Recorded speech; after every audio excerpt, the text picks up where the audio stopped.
sejahtera kepada semua guru dan murid-murid yang menonton video ini. Saya Cikgu Ni Malina binti Muhammad Mokhtar dari SMK Datuk Haji Talib Karim akan menerangkan tentang bentuk pentaksiran baru subjek pendidikan moral. Sebelum saya memulakan taklimat ini, saya ingin mengucapkan ribuan terima kasih kepada penganjur program iaitu Majlis Pengetua Sekolah-Sekolah Malaysia bagi daerah Alor Gajah yang memberikan idea yang bernas ini kepada semua guru dan murid kita, khususnya di daerah Alor Gajah dan negeri Melaka amnya. Semoga berkat idea dan usaha guru yang terlibat dalam program dapat memberikan pendedahan yang sangat bermakna dalam semua subjek SPM. Seterusnya, melahirkan rasa keyakinan yang tinggi dalam diri guru dan murid untuk mengadakan aktiviti dan latihan yang sesuai untuk berjaya dengan cemerlang dalam SPM nanti, insya-Allah. Okey, baiklah, saya akan teruskan slide seterusnya.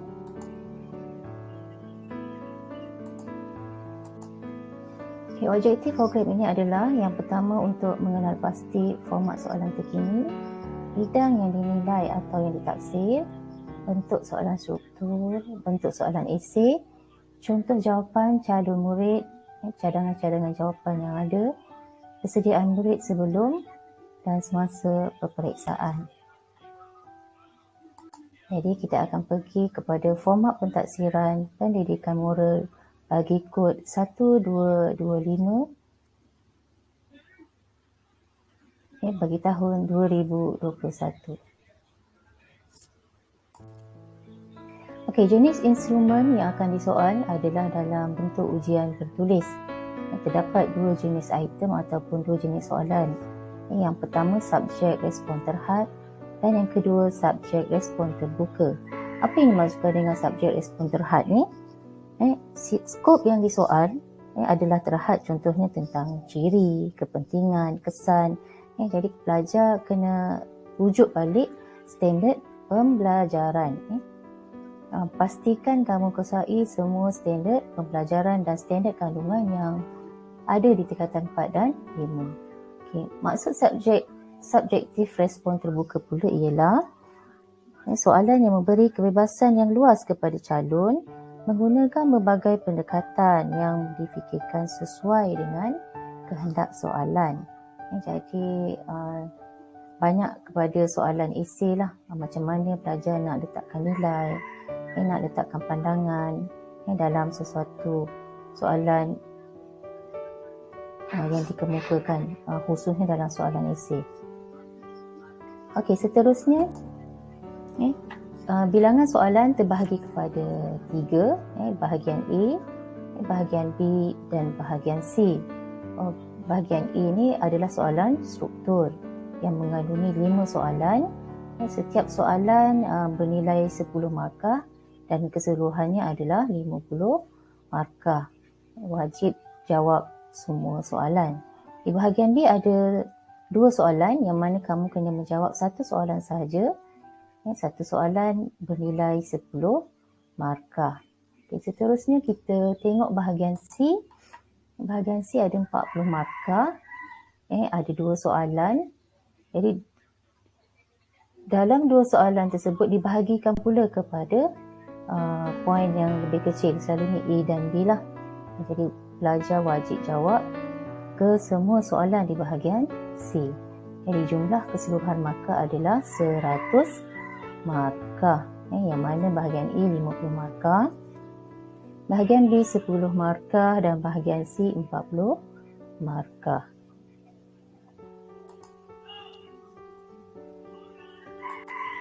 Okey, seterusnya kita tengok bagaimana konstruk ataupun bentuk-bentuk soalan yang ditanyalah dalam peperiksaan nanti. Yang pertama dalam bentuk mengingat, memahami, mengaplikasi, menganalisis, menilai dan mencipta. Okey, kita pergi kepada maksud yang lebih khusus. Okey, yang pertama konstruk yang ditaksir. Mengingat dan memahami ini maksudnya kebolehan murid mengingat semula atau mengenal pasti dan menerangkan konsep moral serta isi-isu moral dalam kehidupan harian. Yang kedua, mengaplikasi. Kebolehan murid menggunakan pengetahuan, maklumat, prinsip dan generalisasi berasaskan prinsip moral untuk membuat keputusan dan menyelesaikan masalah dalam situasi baru. Menganalisis yang bermaksud kebolehan murid mengenal pasti perkara pokok yang terdapat dalam emosi moral ke arah tingkah laku berempati dan adil serta membuat keputusan berasaskan prinsip moral. Okey, yang kelima, menilai. Kebolehan murid membuat pertimbangan dengan mengamalkan berbagai nilai universal untuk berakhlak mulia. Dan seterusnya, mencipta. Kebolehan murid menghasilkan idea untuk menyelesaikan sesuatu masalah berasaskan prinsip moral bagi memperkukuhkan elemen perpaduan untuk keharmonian hidup bermasyarakat. Itu yang dimaksudkan dengan konstruk yang terdapat dalam pendidikan moral. Okey, seterusnya kita akan tengok tempoh ujian. Tempoh ujian masih sama, iaitu 2 jam 30 minit. Jadi calon-calon dinasihatkan untuk menjawab soalan di bahagian A selama 50 minit, bahagian B 20 minit dan bahagian C 80 minit. Okey, seterusnya cakupan konteks ni maksud dia tajuk yang akan dinilai dalam peperiksaan SPM adalah standard kandungan dan standard pembelajaran yang terdapat dalam BSKP KSSM tingkatan 4 dan 5 sahaja. Okey, aras kesukaran masih lagi sama. Rendah adalah 5, nisbah dia. Sederhana adalah 3 dan tinggi nisbahnya adalah 2. Okay, kaedah penskoran ni berbahagian markah adalah berdasarkan skema analitik lah. Berdasarkan skema dan holistik. Jadi kalau dalam pendidikan moral ni, holistik ni bermaksud mesti merangkumi dimensi moral yang terbahagi kepada 3, iaitu dari segi penaklukan moral, emosi moral dan perlakuan moral. Jadi kesemua jawapan pelajar dinilai secara analitik dan holistik. Okey, baiklah, kita akan tengok seterusnya bidang pentaksiran SPM pendidikan moral. Jadi saya dah beritahu bidang yang masuk adalah bidang 5, 6 dan 7 sahaja untuk tingkatan 4 dan 5. Kita dah belajar bidang 1 hingga 4 dalam tingkatan 1, 2, 3. Calon dah belajar. Tapi semua itu tidak dinilai. Yang hanya dinilai adalah bidang 5 iaitu insan bermoral, bidang 6 jati diri moral dan bidang 7 moral dan kenegaraan. Kita akan tengok satu persatu apa yang terkandung dekat dalam bidang-bidang tersebut. Okey, yang pertama, insan bermoral. Bidang insan bermoral membincangkan ciri insan bermoral berkepribadian mulia yang mampu menjadi suri teladan yang baik, bersikap adil, prihatin dan mempraktikkan amalan bermoral yang diterima oleh masyarakat. Insan bermoral sentiasa menghormati agama dan kepercayaan serta menyayangi diri dan orang lain.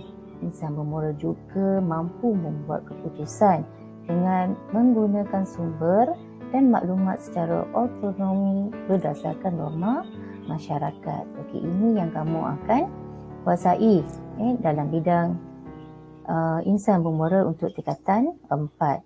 Okey, kita tengok pula tingkatan 5. Dalam bidang ini, ciri insan bermoral daripada aspek norma masyarakat global akan dinilai, mengupas tentang individu yang bersifat lokal. Selain itu, aspek kerohanian turut diberi penekanan dalam membentuk individu bermoral.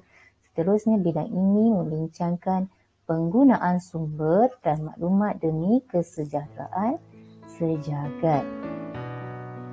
Okey, kita akan tengok tajuk-tajuk yang kamu sudah belajar lah. Tajuk tingkatan 4 tu, yang pertama norma masyarakat, yang kedua individu berkepribadian mulia, yang ketiga prinsip keadilan dan keprihatinan dalam membuat keputusan, dan yang keempat penggunaan teknologi maklumat dan komunikasi secara beretika.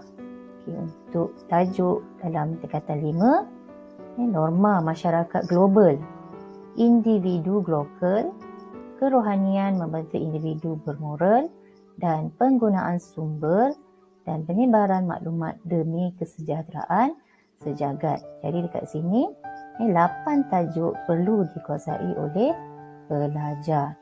Jadi kena rujuk balik standard pembelajaran dan standard kandungan bagi setiap tajuk tersebut.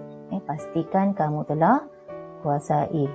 Kita tengok pula bidang seterusnya, iaitu bidang 6, tingkatan 4, bidang jati diri moral, membincangkan keunikan dan keistimewaan aspek agama, bangsa, budaya dan bahasa yang menjadi teras dan lambang ketinggian peribadi individu dan jati diri bangsa.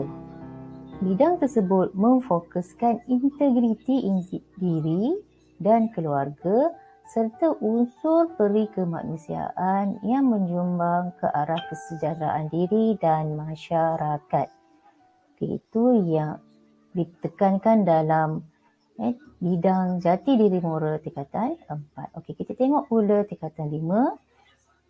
Bidang ini membincangkan integriti organisasi dan integriti nasional sebagai asas dalam pembentukan jati diri moral.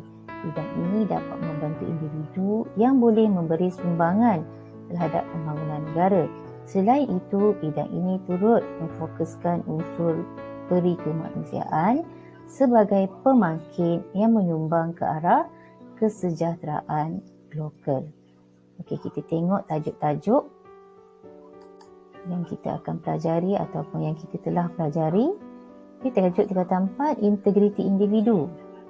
Yang kedua, integriti keluarga. Dan yang ketiga, berperi kemanusiaan untuk kesejahteraan masyarakat. Tajuk tingkatan 5 pula, integriti organisasi. Integriti demi pembangunan negara dan berperi kemanusiaan ke arah kesejahteraan global.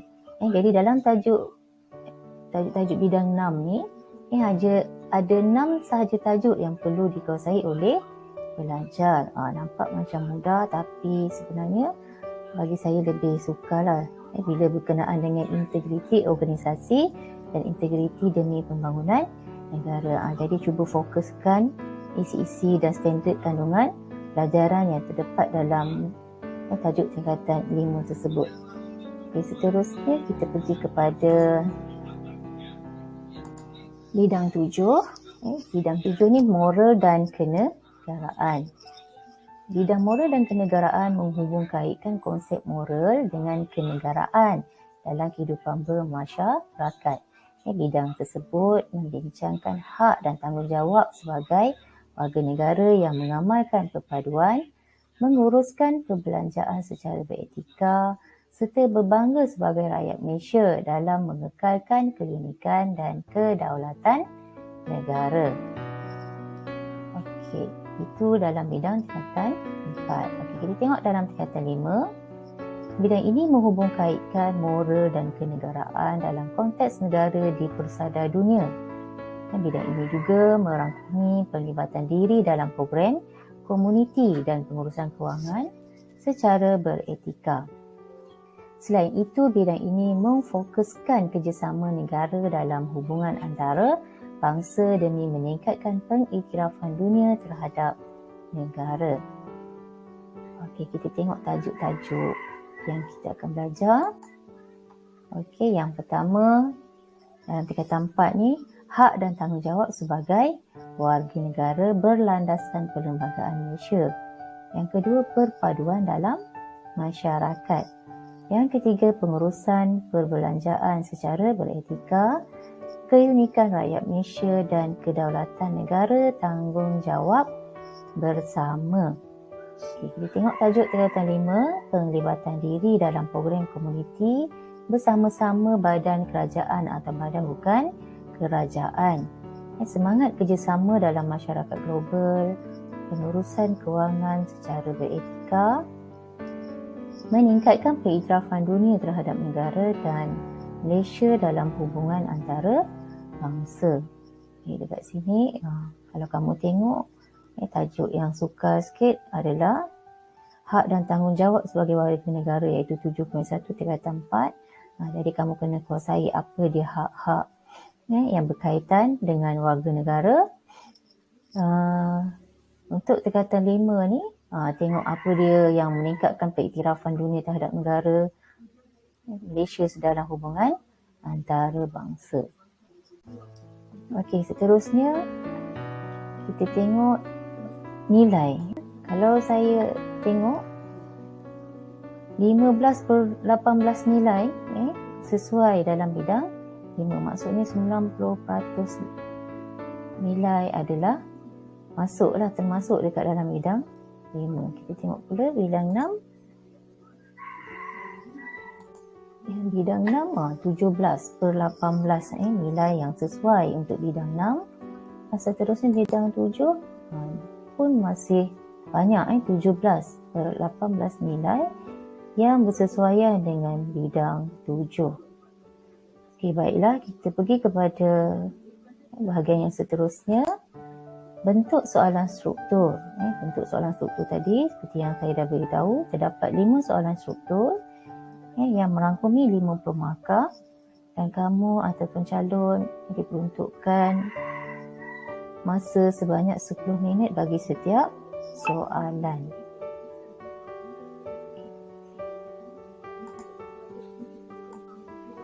Yang pertama kita akan tengok bahagian A. Okey, saya ambil soalan ini daripada taklimat pentaksiran pendidikan moral yang saya dapat pada tahun lepas. Saya cuba tengok daripada soalan tersebut dan kita akan bincang sama-sama jawapan dia. Okey. Bahagian A, maklumat berikut berkaitan dengan kisah yang berlaku kepada Seng Bun. Seng Bun sudah lama ingin memiliki telefon bimbit, tetapi dia tidak mampu membelinya. Suatu hari dia telah menjumpai dompet yang mengandungi jumlah wang yang mencukupi untuk membeli telefon bimbit. Ketika di kedai telefon, Seng Bun tiba-tiba berubah fikiran dan menyerahkan dompet tersebut ke balai polis. Okey, yang pertama ni adalah situasi ataupun bahan rangsangan. Okey, soalan A, pada pendapat anda, mengapakah Seng Bun berubah fikiran? Berikan justifikasi anda. Jadi dekat sini yang kamu kena pasti adalah kehendak soalan. Berikan justifikasi anda. Maksud dia pendapat ataupun pandangan. Okey, yang ketiga, kenal pasti watak. Siapa watak dekat dalam soalan? Seng Bun lah. Okey, yang keempat, kenal pasti bentuk soalan, bentuk ruangan jawapan. Bentuk ruangan jawapan sama ada dalam bentuk garisan yang kosong ataupun bernombor. Jadi dalam soalan ini bentuk garisan bernombor lah. Okey, dan lihat pembahagian markah. Markah kat sini adalah 3. Okey, kita tengok cadangan jawapan. Okey, yang pertama, Seng Bun berasa bersalah jika dia mengambil wang tersebut. 1 markah.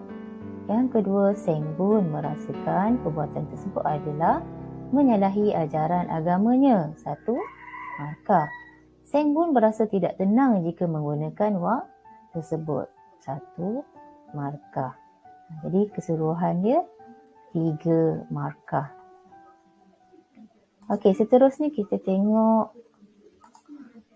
soalan B. Perbuatan Seng Bun menunjukkan dia ialah individu yang mempunyai nilai kerohanian dalam membuat keputusan. Jelaskan ciri nilai kerohanian yang terdapat di dalam diri Seng Bun. Jadi dekat sini watak dia masih sama Seng Bun. Kehendak soalan dia adalah ciri nilai kerohanian. Ciri nilai kerohanian. Dan seterusnya bentuk garisan jawapan masih lagi dalam keadaan bernombor dan markahnya adalah 3. Kita tengok cadangan jawapan.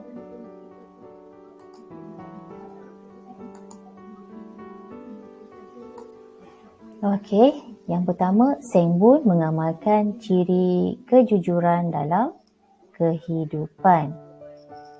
Selain daripada itu, Seng Bun berpegang teguh kepada ajaran agamanya. Dan yang ketiga, Seng Bun bersyukur dengan kehidupannya sekarang. Jadi keseluruhannya calon boleh dapat 3 markah. Okey, seterusnya kita pergi ke soalan yang ketiga, soalan C. Sekiranya Seng Bun meneruskan perbuatannya membeli telefon bimbit menggunakan wang tersebut, terangkan implikasi terhadap Seng Bun. Jadi implikasi terhadap Seng Bun, implikasi adalah kehendak soalan. Watak masih sama Seng Bun. Bentuk soalan masih lagi dalam bentuk menombor. Dan markahnya adalah 4. Okey, kalau 4 markah, jadi kamu kena bagi 1 fakta dan 1 huraian. Barulah boleh dapat 2 markah. Jadi dia nak 2 jawapan, jadi 2 fakta dan 2 huraian. Kita tengok cadangan jawapan. Seng Bun sentiasa berasa tidak tenteram, 1 markah, kerana dia telah melakukan perbuatan yang dilarang dalam agama. 1 markah. Seng Bun akan menjadi seorang yang bersikap materialistik. 1 markah, kerana sanggup melakukan apa sahaja untuk mendapatkan barang yang diinginkan. 1 markah.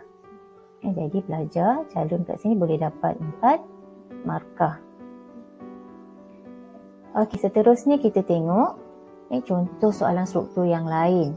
Contoh soalan struktur yang lain berdasarkan buku teks dan buku-buku latihan. Jadi terangkan nilai universal yang perlu diamalkan semasa mencari maklumat melalui berbagai sumber. Jadi kalau soalan dia memerlukan 2 markah. Dan tak ada nombor pada pada ruangan jawapan. Tak ada nombor pada ruangan jawapan. Jadi apa yang calon kena buat? Isikan 1 nilai dan 1 huraian. Barulah boleh dapat 2 markah. Jadi cadangan jawapan. Jadi dekat sini tak ada ditentukan siapa. Jadi kembalilah kepada watak saya.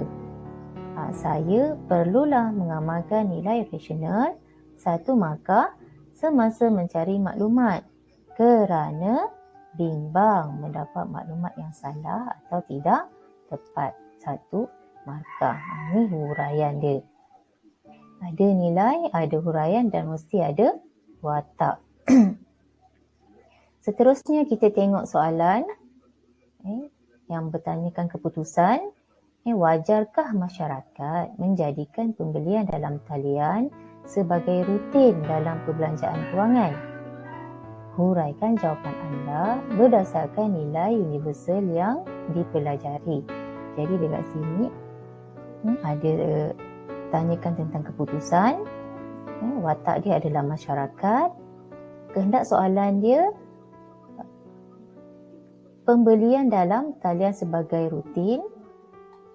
Dan dia minta nilai universal. Jadi cara kamu nak tentukan jawapan, cara nak menjawab, mesti ada 1 J campur dengan 1 N, 1 nilai dan 2 huraian.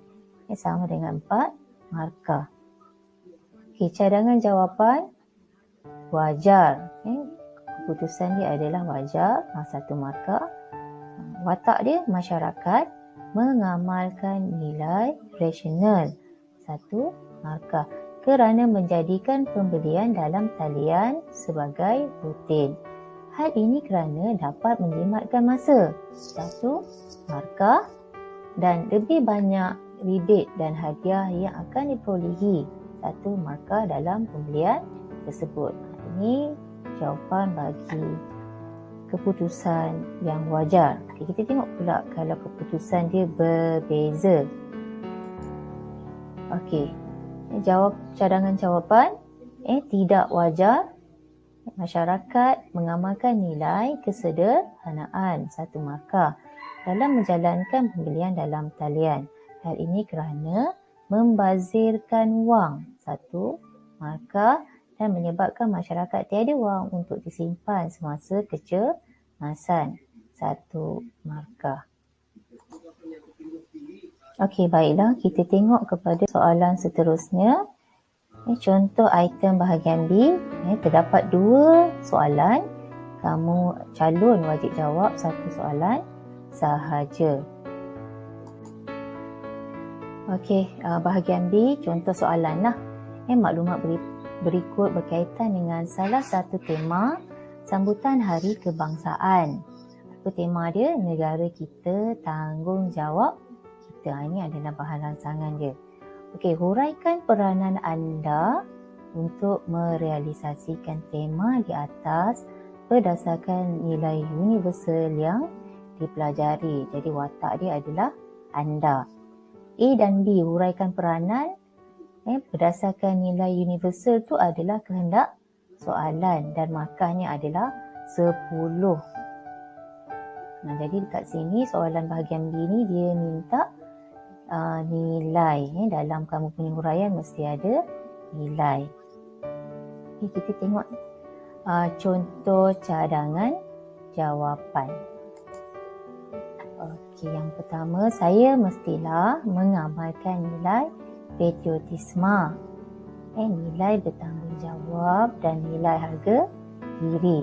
Jadi dekat sini ada 3 nilai yang diletakkan untuk merealisasikan tema tersebut.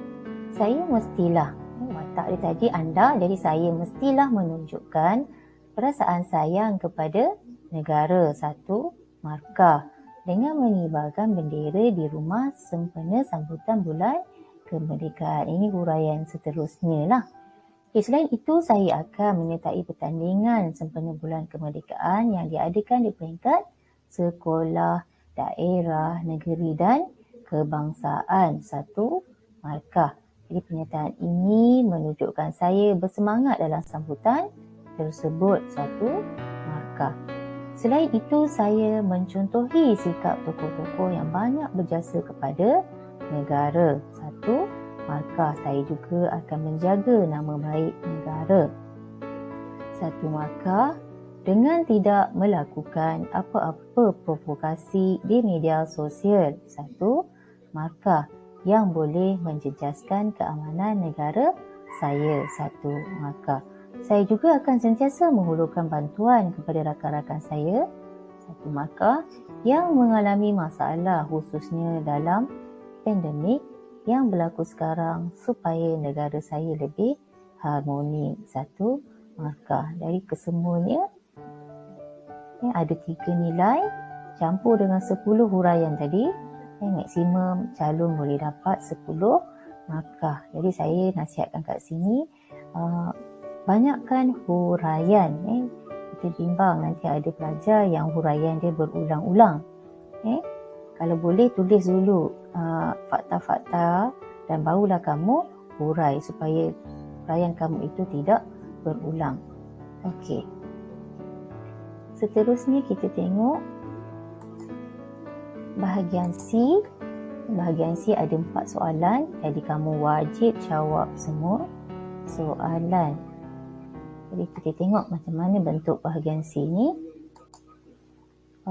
Bahagian C dibagi situasi. Situasi berikut berkaitan dengan kes perselisihan faham. Seorang pemuda telah menumbuk dan mendendang seorang pengawal keselamatan yang telah menegurnya kerana meletakkan kenderaan di petak parkir orang kurang upaya. Akibat serangan tersebut, pengawal keselamatan mengalami kecederaan yang serius dan trauma. Walaupun pemuda tersebut memohon maaf dan mengakui kesilapannya kerana hilang pertimbangan, pengawal keselamatan itu mahu meneruskan niatnya menyaman pemuda tersebut. Jadi tengok bahan rancangan dan soalan 3 ni dibahagikan kepada 2 pecahan soalan. Kita tengok sama-sama. A. Berdasarkan situasi di atas, patutkah pengawal keselamatan itu meneruskan tindakan untuk menyaman pemuda tersebut berdasarkan nilai universal yang dipelajari? Okey. 10 markah. Yang kedua, B. Bincangkan norma masyarakat Malaysia yang patut diamalkan dalam situasi ini.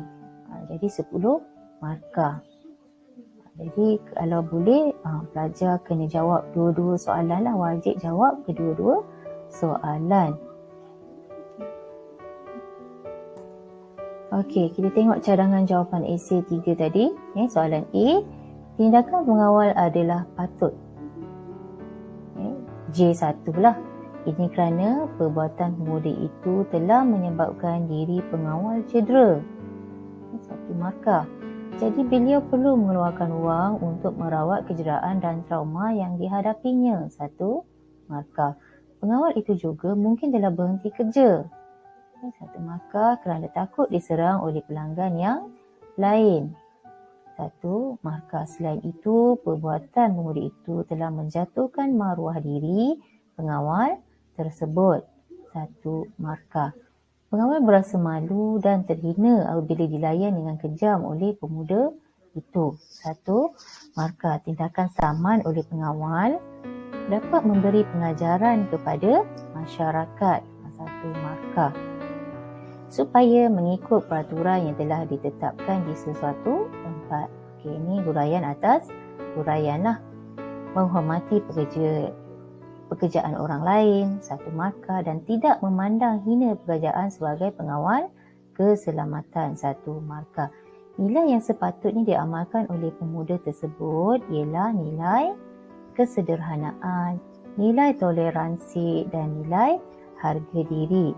Jadi dalam contoh cadangan ini, jawapan patut tu J1, huraian yang ada sebanyak 10 huraian dan 3 nilai. Jadi maksimum lah pelajar ni boleh bagi 10, 13, 14. 14 jawapan. Jadi maksimum jawapannya adalah 10. Jadi kalau soalan tu bertanya tentang keputusan, mesti letak keputusan. Jangan tak letak. Kalau tak letak, tak ada pun jawapan yang menjurus kepada keputusan, markah kamu hanyalah 9. Begitu juga kalau nilai. Kalau kamu tak letak langsung nilai, hanya huraian saja dan keputusan, markah kamu juga akan menjadi 9. Dia kalau soalan bertanya tentang nilai, wajib letak nilai. Okey, baiklah. Kita tengok seterusnya cadangan jawapan B. Norma masyarakat tadi kan. Jadi norma masyarakat Malaysia yang sepatutnya diamalkan oleh pemuda tersebut ialah yang pertama, mengikut peraturan yang telah ditetapkan di sesuatu tempat. 1 markah. Jadi kita huraikan macam mana pemuda itu sepatutnya akur dan tidak parkir pada tempat yang salah. 1 markah. Ini kerana parkir tersebut disediakan bagi golongan yang sangat memerlukan. Ini huraian atas huraian. 1 markah. Selain itu, pemuda itu sepatutnya mengawal diri. 1 markah. Dengan tidak bertindak kasar dan ganas kepada orang lain. Huraian atas huraian. 1 markah. Kerana perbuatan tersebut boleh mencederakan dan membahayakan nyawa orang lain. 1 markah.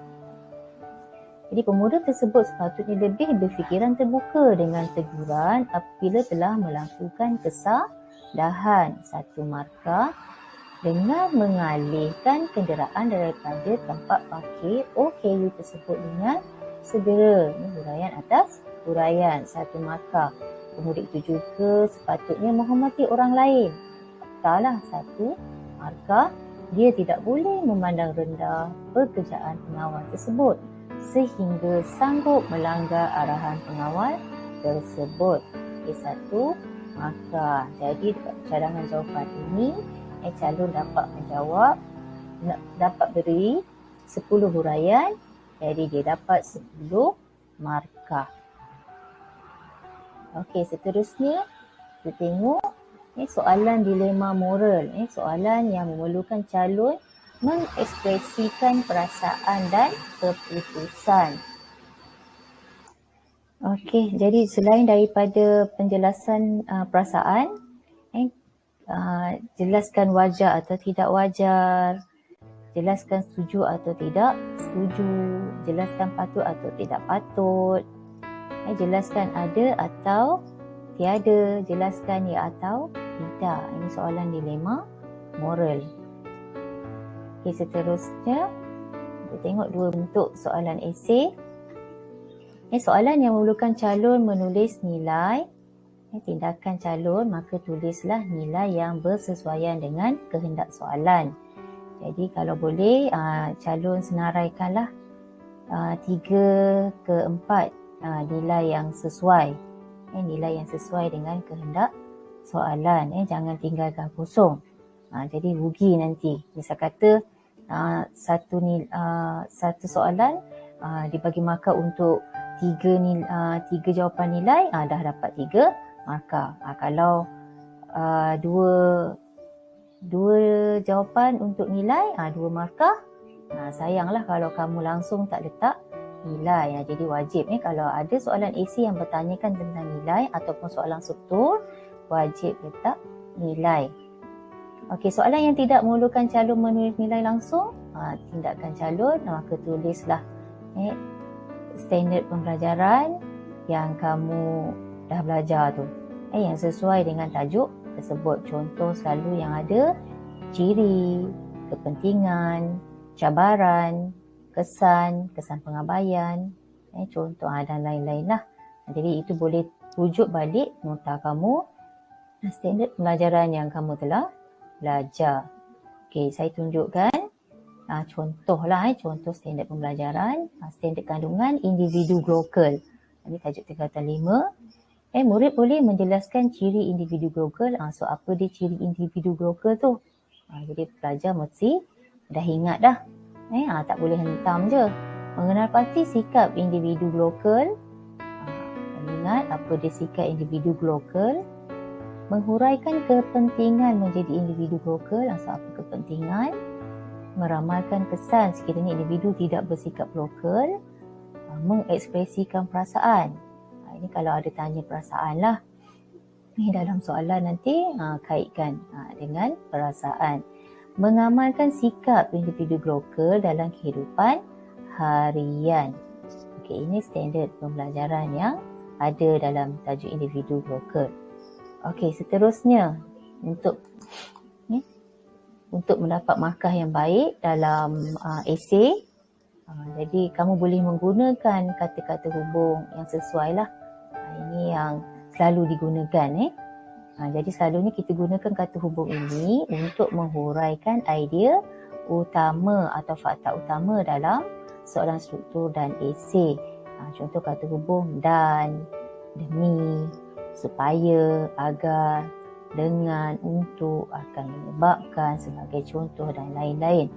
Kalau kamu tengok cadangan jawapan tadi, kamu boleh nampaklah penggunaan kata-kata hubung tersebut. Okey, seterusnya kita tengok tindakan yang mesti dibuat oleh calon semasa peperiksaan. Semasa peperiksaan, baca soalan dengan teliti. Maksud dia kamu kena tengok teliti bahan rangsangan yang diberi. Jangan tak baca langsung. Nanti takut jawapan kamu salah. Okey, selain daripada tu, Kenal pasti watak karakter, apa watak dia, masyarakat ke saya, ke anda, ke rakyat, ke kerajaan. Kenal pasti. Kalau ada pen highlighter tu, highlightkan ataupun gariskan watak dia.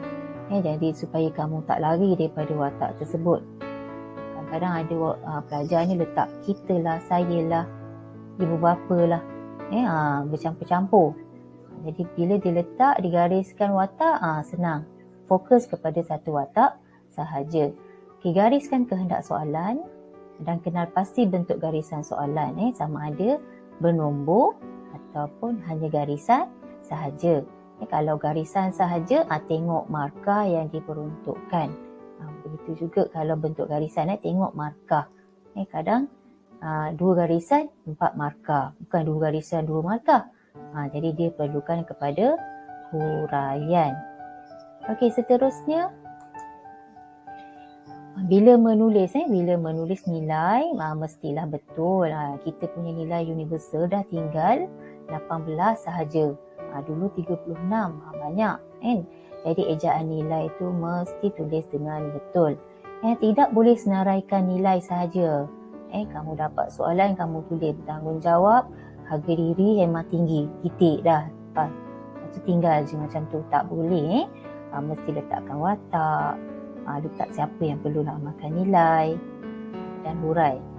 Okey, soalan esei tidak perlu kepada pendahuluan ataupun penutup. Tak perlu buat macam karangan bahasa Melayu. Terus kepada jawapannya. Dan tidak boleh ulang huraian yang sama. Kalau kamu ulang huraian yang sama, tiada markah lah untuk huraian yang sama tu. Okey, jadi baca balik. Jangan tulis saja, baca balik huraian tu sama ke tidak. Kalau boleh itu sebab kamu kena tulis sikit kat tepi apa fakta yang kamu nak isi dan huraian yang kamu nak bagi dalam jawapan tersebut. Okey, seterusnya persediaan sebelum peperiksaan. Ingat, hafal semua 18 nilai universal tu. Dah tinggal 18, akan tak boleh nak hafal lagi.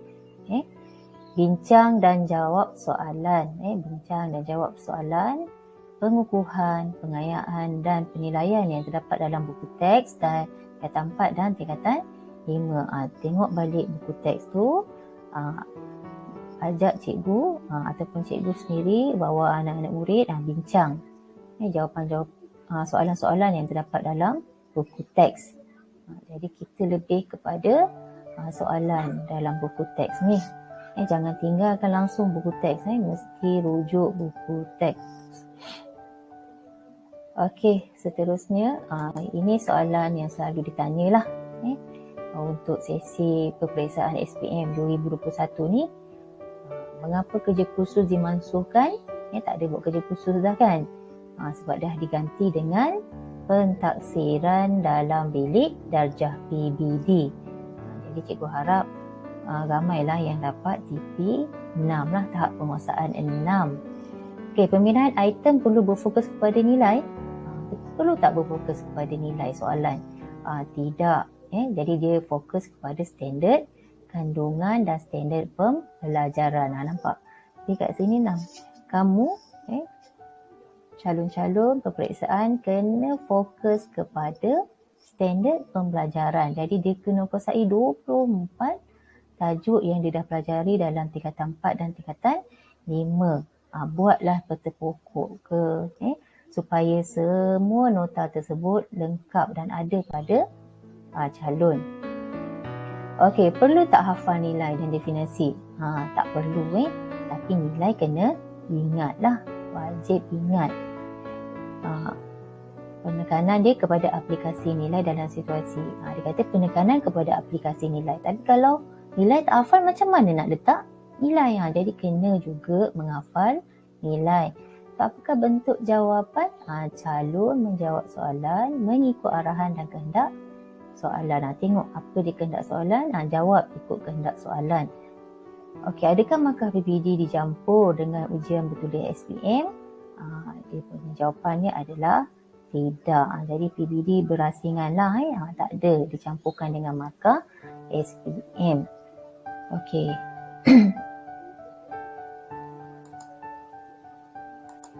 Okey, itu saja taklimat saya untuk hari ini. Saya harap semua guru-guru dan calon-calon SPM bagi tahun 2021 dapat memanfaatkan ilmu dan pengajaran daripada video ini. Semoga usaha kita ini mendapat hasil kejayaan yang cemerlang, insya-Allah. Dan saya akhiri taklimat saya dengan wabillahi taufiq wal hidayah. Wassalamualaikum warahmatullahi wabarakatuh. Sekian, terima kasih.